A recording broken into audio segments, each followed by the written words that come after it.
My name is Luciana Ibarra. I am 34 years old and I used to believe that when a man asks you to build a life with him, he is asking you to stand beside him, not behind him, not below him, but beside him as an equal. I was wrong about what my husband meant when he said that. I found out how wrong on a Sunday afternoon in October, in the backyard of his parents' house in a suburb outside of Phoenix, in front of 11 members of his family and one neighbor who had wandered over for the food.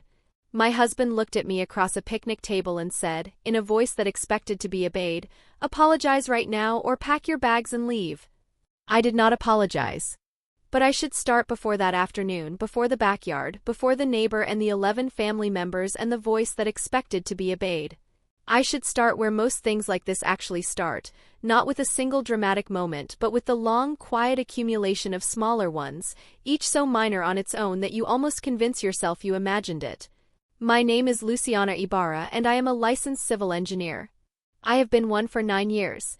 I work in infrastructure, water systems specifically, and the work requires a particular kind of precision that I was suited for from the beginning. I do not guess. I do not approximate. I calculate, I verify, and I document. These are not personality traits I developed for the job, they are the reason I found the job in the first place. I have always been the person in any room who notices when the numbers don't add up, and I have always, eventually, said so. I met my husband Garrett at a professional conference in Denver when I was 28. He was in construction management, commercial projects, large-scale builds, the kind of work that touches engineering on one side and finance on the other. We had enough shared language to talk for 3 hours at a reception, and enough differences to keep talking after that. He was funny in a dry, understated way. He was curious. He asked questions and listened to the answers, which I have learned is rarer than it should be. If you're watching this at some point in your own evening, maybe after a day that's left you turning something over in your mind, a moment where someone in your family asked you to be smaller than you are, and you're still not sure whether you were right to push back, I want you to stay with me on this one. Because the thing I'm going to describe didn't start with a fight in a backyard. It started much earlier and much quieter than that. We dated for 2 years before we married. His family was based in Arizona. His parents, 2 older brothers, a younger sister, a constellation of cousins and in-laws that expanded at every gathering. They were a loud, opinionated, food-centered family, and in the beginning I found that warmth. I grew up in a quieter house, the daughter of parents who had emigrated from Guadalajara before I was born and who worked hard and spoke carefully and treated dinner as a time for the family to be still together. The Calloway family dinners were the opposite of that, and for a while the contrast felt like abundance. Garrett's mother, Diane, was the gravitational center of the family. Not loudly, she didn't dominate conversations or make pronouncements. She operated through a system of preferences expressed as observations, and the family had learned to read those observations the way you read weather. When Diane said, "That's interesting about something you'd done," it meant she disapproved. When she said, "I'm sure that works for some people," it meant it would not work here. When she said, "Garrett's always had a good instinct about these things," she was not complimenting Garrett. His father, Ron, deferred to Diane on everything domestic and social and expressed his own opinions primarily through silence, a long, evaluative silence that could mean anything and which I learned over time to interpret as mild disapproval of whatever had just been said. Garrett was the middle son. He had spent his life navigating between his older brother's competition and his parents' expectations, and he had developed a set of social reflexes around that navigation that I did not fully understand until we had been married for 2 years. The primary reflex was this: when his family and I were in conflict, he resolved the conflict by managing me rather than engaging his family. He did it gently. He did it with what I think he believed was fairness. But the direction of the management was always the same. I had been managing something of my own for most of those 2 years. A project, not a work project, though it overlapped with my professional skills in ways I would eventually be grateful for. A personal one. Something I had started before the wedding and had continued without telling Garrett, because it was mine, and because I had learned early in our marriage that things I was building for us had a way of becoming things Garrett announced to his family as ideas he'd been developing. The project lived in a manila folder in the back of my filing cabinet. I had been adding to it for 7 months by the time the backyard happened. The first time I understood how the Calloway family operated, not as a warm, chaotic unit but as a system with a clear hierarchy and a clear method of enforcement, was at a birthday dinner for Ron's 65th, about 8 months after Garrett and I married. We were at a steakhouse on the north side of Phoenix, a long table of 14, and the conversation had turned, as Calloway conversations often did, to real estate. The family had opinions about property. Garrett's older brother, Miles, was in the middle of a refinance on his house and was describing the terms with the confidence of a man who had not fully read the documents. I had read similar documents. I listened for a moment and then said mildly that the rate he'd described didn't match what I'd seen quoted in the current market and that it might be worth a second look before he locked. Miles looked at me. Then he looked at Garrett. Garrett said, "Luce tends to go pretty deep on the research side of things." He said it the way you'd describe a hobby. Miles said, "Yeah, we've got a broker we trust." I said, "Of course," and picked up my water glass. Diane, from 3 seats down, said, "It's wonderful that Luciana has such a detail-oriented mind." She said it to the table, not to me. Garrett always said she was very thorough. Thorough. The word landed the same way a door closes when someone is trying not to make noise, you hear it anyway. After dinner in the car, I told Garrett what I'd noticed. Not about Miles's rate, about the way the table had handled it. The way my observation had been translated through him before it reached anyone else, the way Diane had addressed the table rather than me. Garrett was quiet for a moment. Then he said, "My family just takes time to warm up to people. It's not personal." I said, "It felt a little personal." He said, "I know it did. But you came in pretty strong on Miles's refinance. He's sensitive about money stuff." I looked at the road ahead of us. I said, "I made one observation." Garrett said, "I know. I'm just saying, with my family it's better to let things land softly." I understood what he was telling me. I was not sure I agreed with the implication of it, which was that the problem was the hardness of my landing rather than the softness of the welcome. But I filed it away. 2 months later, Garrett and I were at his parents' house for a Sunday lunch. Just us, his parents, and his younger sister, Becca, who was 26 and who had a quality I had come to recognize as strategic vagueness. She was never quite pinned down on anything, which meant she was never quite wrong about anything either. We were in the kitchen after lunch, Diane and Becca and I, and the conversation turned to a neighborhood association issue near his parents' house, a proposed drainage project that had been generating some controversy at local meetings. I knew about drainage projects. Professionally and specifically. I had worked on 2 municipal stormwater systems in the prior 3 years. I mentioned this. I said that the concerns residents usually raised about projects like this came down to a few specific issues: disruption timeline, cost allocation, long-term maintenance, and that if anyone wanted, I could look at the proposal and give them a plain language summary. Diane looked at Becca. Not at me. She said, "That's very generous." Then she said, "Ron usually handles the neighborhood things. He has a good relationship with the association president." I said, "Of course. I just meant if it would be useful."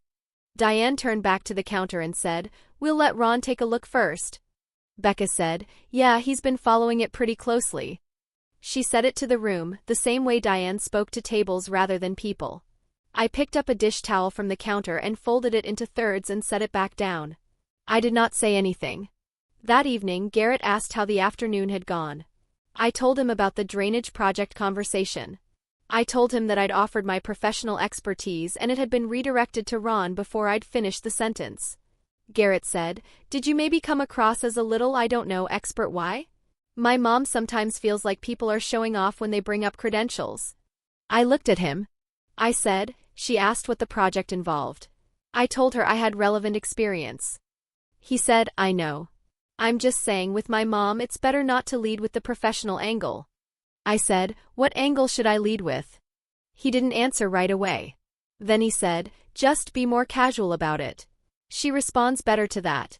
I thought about the dish towel I had folded on the counter. I thought about what it meant that my professional knowledge, offered in a kitchen to people who could actually use it, had been treated as a social miscalculation.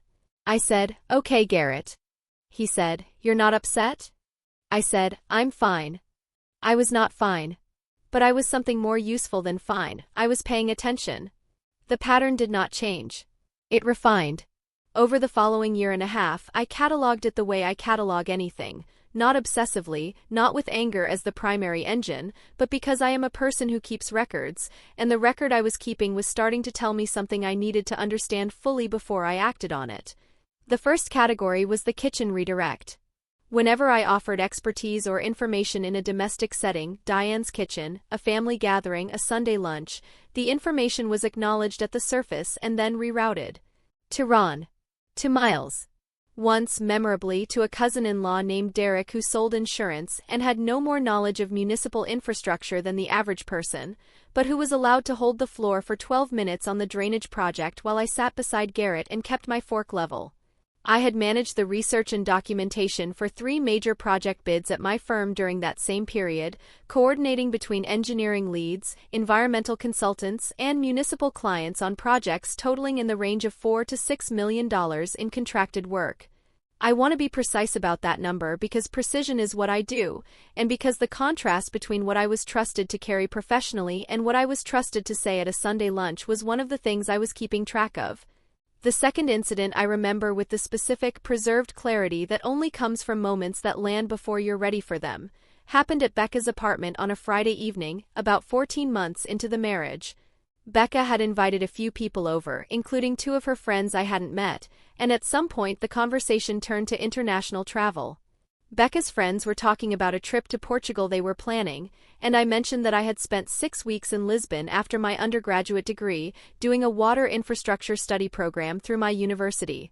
One of the friends asked me about it, genuinely with interest. I started to answer. I'd gotten about 3 sentences in when Becca said, across the room, "Garrett, didn't you go to Portugal too?"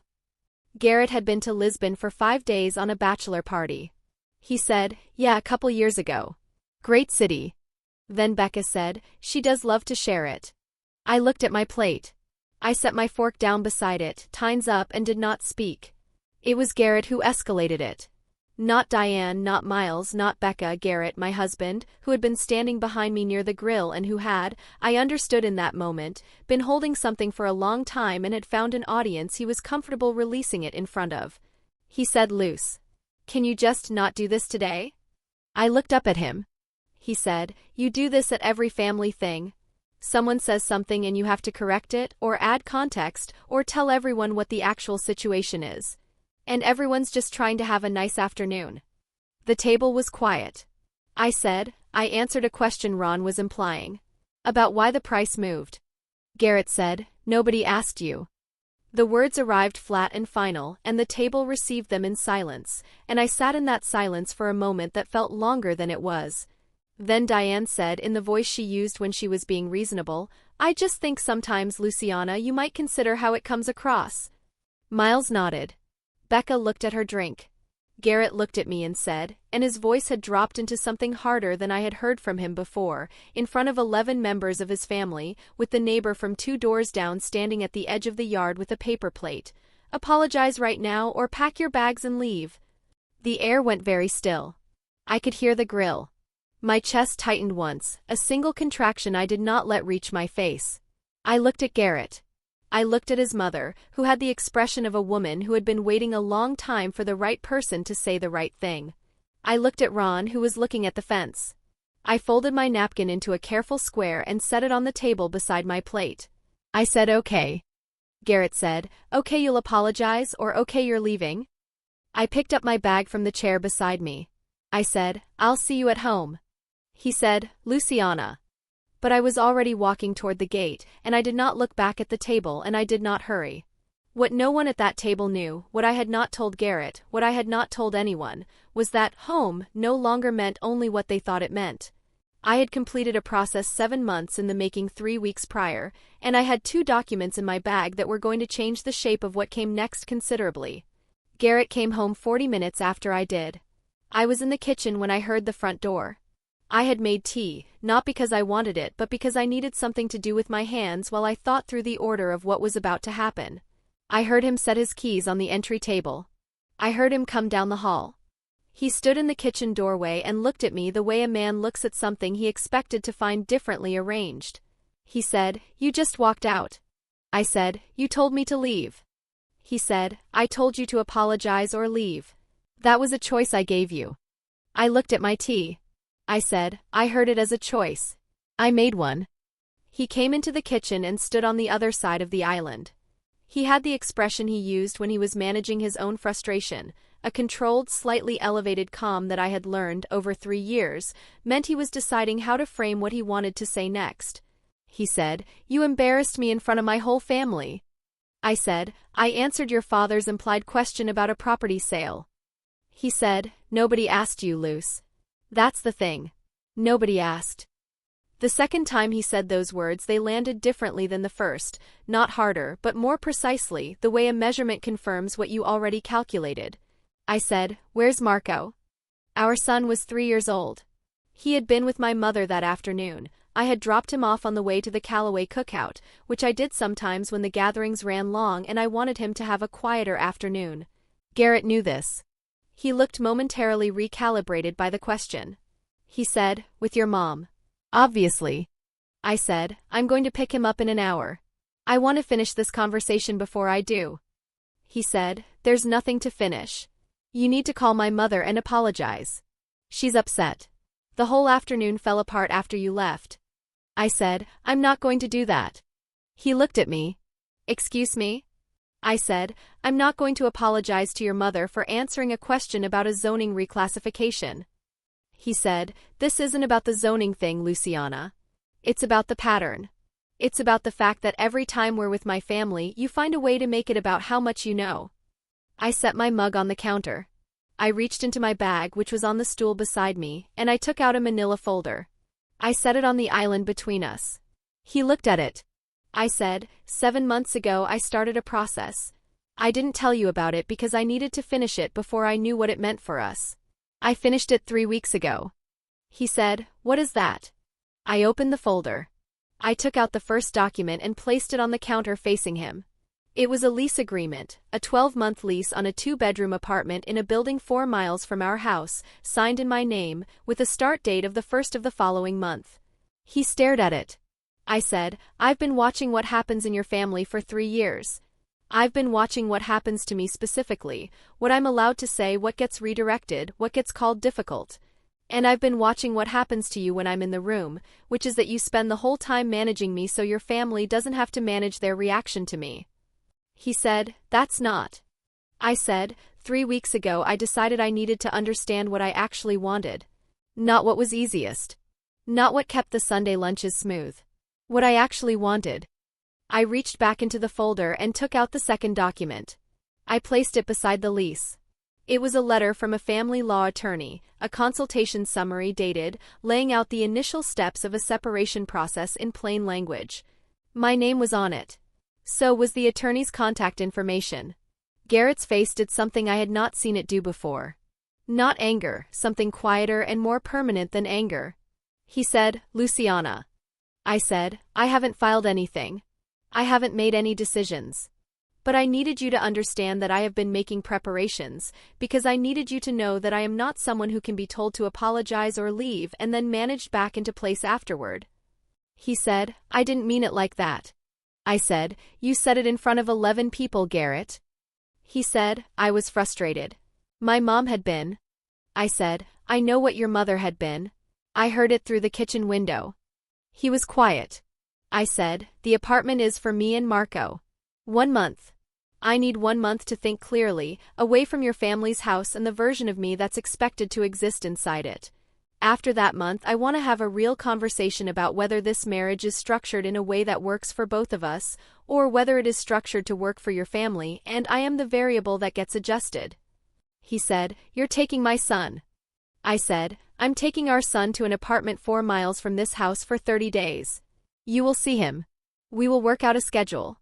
I am not disappearing." He said, "You bought a plane ticket. To Colombia." I looked at him. He said, "My mom said you mentioned something once about going back. She said." I said, "I haven't bought any plane ticket." He said, "Then what's the you said you finished a process?" I said, "The process was the lease and the attorney consultation. That's what I finished." He looked at the 2 documents on the counter. He looked at me. He said, "You planned all of this." I said, "I prepared for a possibility. That's what I do." I picked Marco up from my mother's house that evening and told her, quietly, while he was occupied with his trucks in the living room, what had happened. She listened without interrupting. When I finished, she said in Spanish, "I wondered how long." That was all. She poured me a glass of water and sat beside me at her kitchen table, and that was enough. The conversation with Garrett that mattered, the real one, the one without the documents on the counter between us, happened 4 days later, on a Thursday evening after Marco was in bed. Garrett had asked if he could come over. I said yes. We sat in the living room of the apartment I had leased, which was furnished with the things I had moved from our house, and he sat across from me and looked like a man who had spent 4 days taking something apart to understand how it worked. He said, "I want to understand what I did." I said okay. I told him I would go in order, because order was the only way I knew how to do things. I said, "At the steakhouse for your father's birthday, you told the table that I tend to go pretty deep on the research side of things. Like it was a quirk. Miles had an error in his refinance terms. I had relevant information. You translated it into a personality observation before anyone had to engage with it." Garrett looked at the floor. I said, "At your parents' house after the drainage project conversation, I folded a dish towel on your mother's counter and said nothing, because I had already learned by then that if I responded to what had just happened, you would tell me on the drive home that I'd come across wrong. What I was actually doing was running the stormwater calculations that would eventually appear in a county permit that protected 400 homes downstream. That was the week I was doing that work." He said, "I didn't know." I said, "I know you didn't. That's part of it." I said, "At Becca's apartment, you told me I hadn't read the room. Her friend had asked me a direct question about Lisbon. I had 6 weeks of infrastructure fieldwork to describe. Becca redirected the conversation to your 5-day bachelor party, and you told me on the drive home that I was being dry." Garrett said, "I thought I was helping." I said, "I know that too. That's the other part of it." I said, "Before every family event for 18 months, you gave me a list of adjustments. Don't bring up the drainage project. Let Miles lead on property. Don't correct anyone tonight." You framed them as social tips. What they added up to was a complete description of which parts of me were not welcome at your family's table. He was quiet for a long time. I said, "On Sunday, in front of 11 people and your neighbor with the paper plate, you told me nobody asked me. And then you told me to apologize or leave. And every person at that table, your mother, your brother, your sister, received that as normal. As appropriate. As something I had earned." I looked at him. I said, "What I was actually doing for all 3 years of our marriage was carrying my half of this household with the same precision I bring to everything else. I coordinated the renovation. I managed the contractor bids. I planned the Colombia trip that Miles called something pretty solid. I have been competent and present and precise, and I have also spent 3 years editing myself smaller at every Callaway event so that nobody had to feel uncomfortable, and on Sunday you told me to apologize for answering a factual question about a zoning reclassification." Garrett looked at the window. He looked at his hands. He said, "I think I've been doing what my family taught me to do. And I didn't notice I was doing it to you." I said, "I know." He said, "What happens now?" I said, "Now we find out if you can do something different. I'm not asking for a verdict tonight. I'm asking you to understand the record." He stayed another hour. He didn't argue with any of it. That was the thing I hadn't expected, not because I thought he would argue, but because I had spent so long preparing for a version of this conversation in which I would have to prove every entry in the ledger, and instead he just sat with it, and I watched him sit with it, and I thought, this might be the first honest conversation we have ever had. Diane called me the following week. I did not pick up. She left a voicemail that said she hoped we could clear the air and that she'd always felt I was a little hard to reach. I listened to it twice and did not call back. Miles sent Garrett a text that Garrett read to me. It said, "She's always been like this. You're better off." Garrett deleted it in front of me without responding. Becca said nothing. Becca was strategic that way. Act 7. Marco and I were in the apartment for 31 days. On the 32nd day, Garrett and I had a longer conversation, the first of several over the following weeks, about what we were actually building and whether we were building it together or whether he was building it for his family and I was being fitted into the available space. Those conversations are not finished. I don't know yet how they end. What I know is that they are honest in a way that our marriage had not been before Sunday, and that honesty, however uncomfortable, is the only material I'm willing to build with. I've been thinking about what I would say to someone who is in an earlier version of what I was living, not the backyard, not the ultimatum, but the dish towel on the counter. The fork set down ties up. The drive home where you explain, carefully and without much hope, what just happened, and the person beside you tells you that you read it wrong. I would say, trust the record. Not the record you keep out of anger, the record you keep because you are a precise person and precision is how you make sense of the world. Keep it dated. Keep it specific. Keep it in your own handwriting if you can, because there is something in the physical act of writing it down that makes it real in a way that memory alone does not. The thing about documentation is that it doesn't care how the room felt or who had the louder voice or whose version of events landed more smoothly at the table. It only records what actually happened in the order it happened with the date attached. That is a deeply uncomplicated form of power and it is available to anyone who is willing to sit down and write. I am 34 years old. I calculate, I verify, and I document. I have been doing it since before I had words for why, and it has served me in every professional context and in this one too, the most personal context I have ever had to bring it to. The things that are real do not require the room's agreement to remain real. They only require that someone kept the record. If this story stayed with you, if you've ever folded something on a counter and said nothing and then driven home and tried to explain it to someone who wasn't quite ready to hear it, share this with someone who needs it. Sometimes the most useful thing one person can do for another is confirm that the record exists, and that it counts. These stories are fictional and created for entertainment purposes.